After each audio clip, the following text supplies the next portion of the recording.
um, so I don't normally do full-on video stuff, but I thought it would be quite fun to do the voice challenge, which is ironic because this is not voice, this is a camera, but it records my voice, and there we have a winner. So I thought this was just easier for me, and also I'm a vain little bitch. So I'm gonna do all of them. So don't watch if you don't want to invest a good amount of time into this, because yeah. Okay, so on with it then. We'll try and make it funny. Number 1, recite a poem. I don't actually own very many poetry books, and so I was like, next best thing. I'll just do a poem that I wrote last year, and it's called A Poem for You. Perfect Valentine's Day. Write me a poem filled with light or woe, a story read by the fire, a piece that really flows. Write me a poem with reason and rhyme, a bit like two dancers who always keep in time. Write me a poem that doesn't make sense, a labyrinth of words to make the page feel dense. Write me a poem so clever with words, like calling them avians instead of calling them birds. Write me a poem as blue as the sky that can make people laugh or make people cry. Write me a poem, original and true. I don't care what it says, as long as it's from you. So, that was gushy and completely unrelated to anything. Number 2, read the first page to one of your favorite books.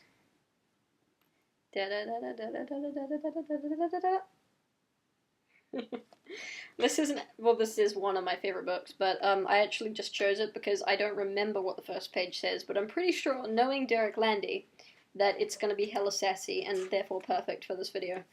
So now that I can get past the few 500 first pages of...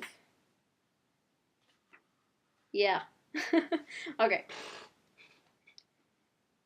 Gordon Edgley's sudden death came as a shock to every... I fucked up. Excuse me. Gordon Edgley's sudden death came as a shock to everyone, not least himself. One moment he was in his study, 7 words into the 25th sentence of the final chapter of his new book, and the darkness reigned upon them, and the next he was dead. A tragic loss, his mind echoed numbly as he slipped away. The funeral was attended by family and acquaintances, but not many friends. Gordon hadn't been a well-liked figure in the publishing world, for although the books he wrote, tales of horror and magic and wonder, regularly reared their heads in the bestseller lists, he had the disquieting habit of insulting people without realizing it, then laughing at their shock. It was at Gordon's funeral, however, that Stephanie Edgley first caught sight of the gentleman in the tan overcoat. He was standing under the shade of a large tree, away from the crowd, the coat buttoned up all the way despite the warmth of the afternoon. A scarf was wrapped around the lower half of his face, and even from her position on the far side of the grave, Stephanie could make out the wild and frizzy hair that escaped from the wide-brimmed hat he wore low over his gigantic sunglasses. She watched him, intrigued by his appearance. Then, like he knew he was being observed, he turned and walked back through the rows of headstones, and disappeared from sight. This guy! He's the good guy. Yes, I did steal that line from the cover. You're welcome. Read the little... okay, number 3. Read the little blurb on the back of your shampoo bottle. I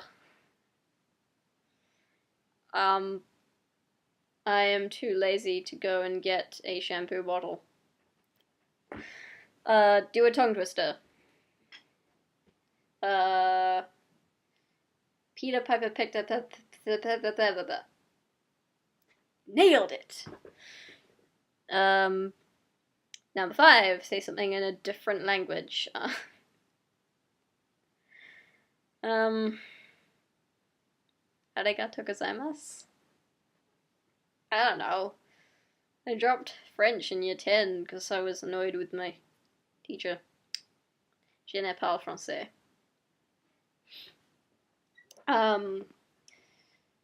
Number 6, share an anecdote. One time I got locked in the library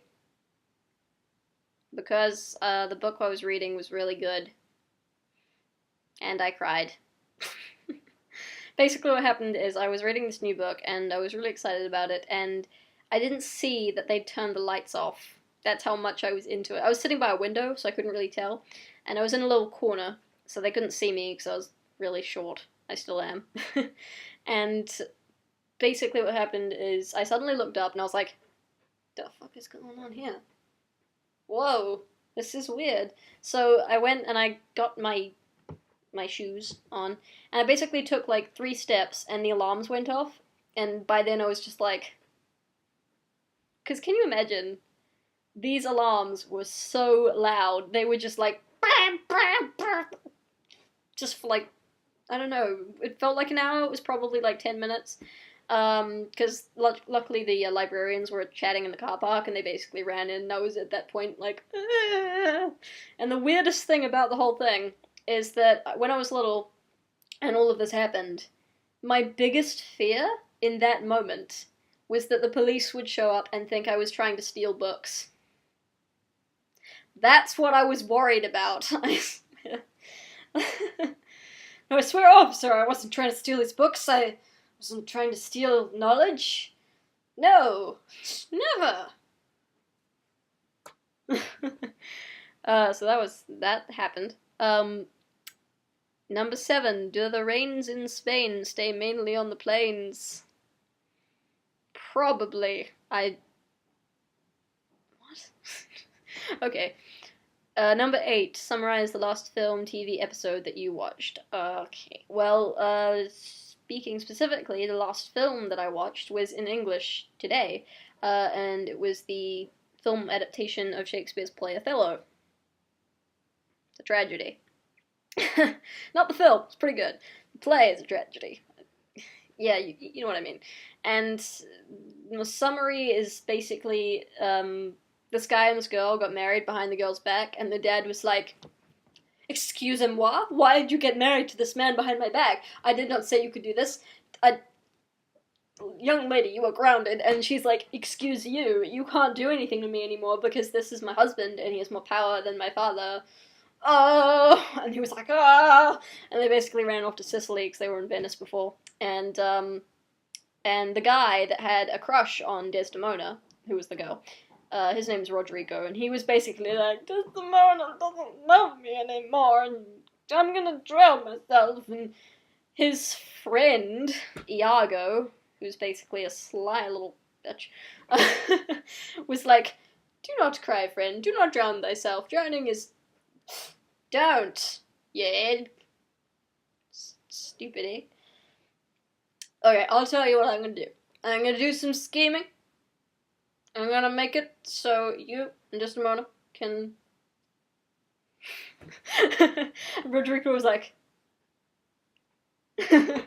And so Iago basically does this thing where he starts lying to everyone, and he convinces Othello, who is Desdemona's husband, I forgot to say, that Desdemona has been freckling behind his back with a guy named Cassio, and this makes Othello go, "What ho? What? No, you're lying. But you have evidence. You're not lying. Ah, my head." And he gets really angry, and basically Cassio dies, Othello smothers Desdemona in her bed,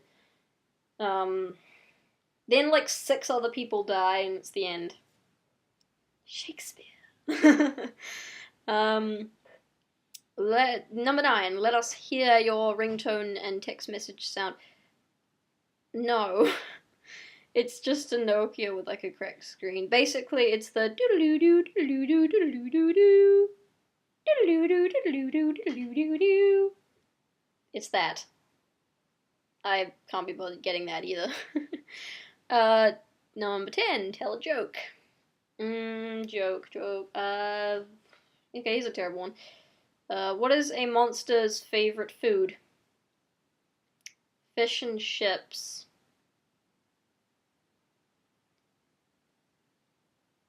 Moving right along.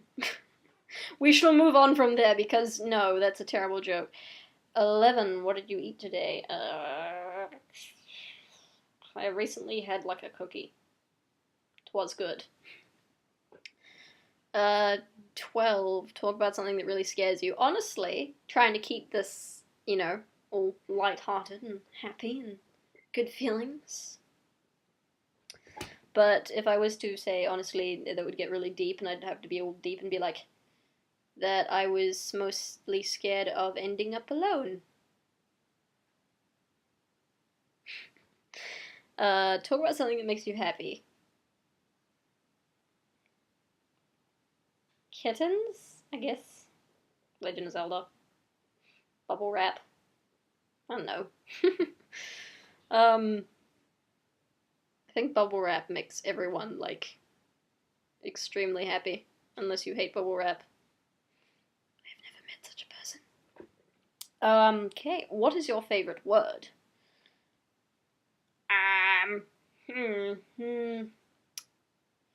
Well, when the cat has got your tongue, there's no need for dismay. Just say this special word and then you've got a lot to say. But just use it carefully or it may change your life. And it's something. Supercalifragilisticexpialidocious, even though the sound of it is something quite atrocious. If you say it loud enough, you'll always sound precocious. Supercalifragilisticexpialidocious. Anyway, yes, that. What is your least favorite word? Pimple.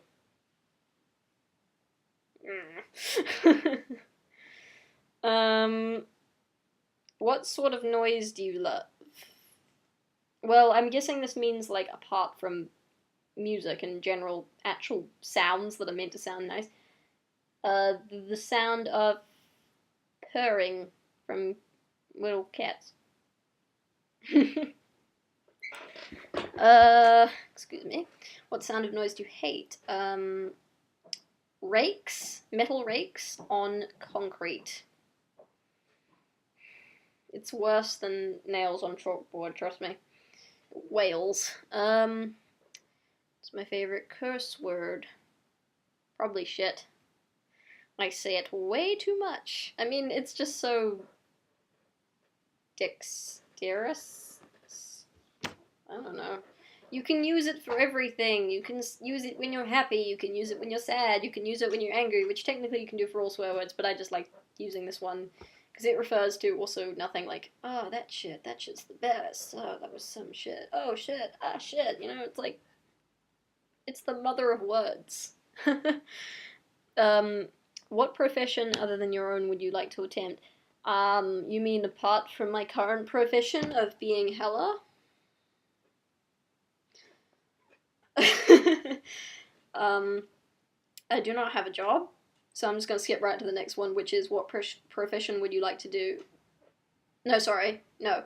My profession that I would like to do is, I don't know where I would fit into the industry as of yet, but I would love to be part of designing video games, especially if they were in, like, the writing department, like the people who decide what happens in the game and the characters, and yeah, I'd probably work on other stuff, but that is something I'd really be interested in because I love writing, that sort of stuff. What profession would you not like to do? Garbage collector? For a number of reasons. I mean, you have to get up early. I can't get up early. There's trash. I mean, the upside is that you get to ride around on the back of those trucks, but honestly, it just doesn't really outweigh the other things. Those people deserve medals, seriously. Give them, like, a high five next time you see them, if you are awake at, like, 2. I don't know. If heaven exists, what would you like to hear God say when you arrive at the pearly gates? I think, if that sort of thing happened, neither one of us would say a word. We'd just both look at each other and just simultaneously be like, hey! That's what would happen. And finally, if you're brave enough, sing us a little song. You all know I've been waiting for this one, because I'm such a pretentious piece of sausage. It says a little song, so I'm not going to torture you with, like, a full-length ballad, I'm just gonna sing that little song from the end of Portal that's like, excuse me. Cara mia bella, mia bambina, oh ciel, che la stima, oh cara mia, addio, mia bambina cara, perché non passi antana da scienza cara, cara mia bambina, mia bella, mia cara, mia cara, mia bambina, cara, caria me. That is all. That is everything. And if you have suffered through the 16 long minute video that I am just currently filming right now in this very moment, wow, Inception, then you are awesome and you get a high five. That failed. Sorry, computer. I hit it. Goodbye.